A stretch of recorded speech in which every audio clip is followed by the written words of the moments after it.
你告诉我要解决什么问题啊？咳嗽老师，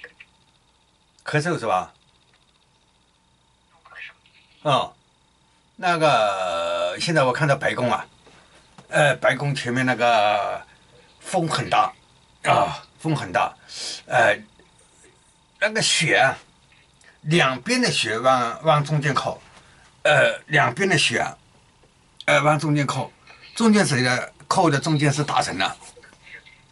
两边的雪都在往大神那边靠啊，大神在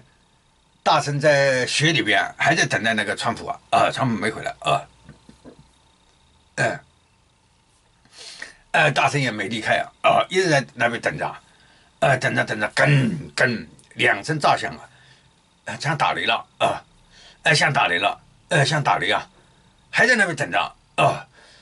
这个季节本来是不会打雷的，这个就是飞行器的声音了，在上面啊，飞行器的声音呢，哦呦，你说你说大神呐、夜里边今天夜里边川普总统不会回来了，你说一句话，他们大神，呃，今天夜里夜里面，我不会再回来了，你还是先休息一下是吧？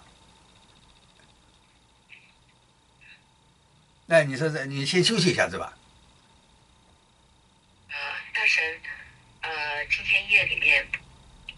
川普不会回来了，您先休息一下吧。啊，然后你想来的话，也到明天白天再说了。您想来的话，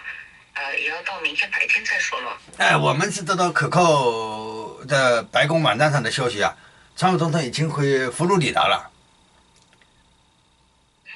得到白宫网站上可靠的消息，川普总统已经去了佛罗里达。说完以后啊，说完以后，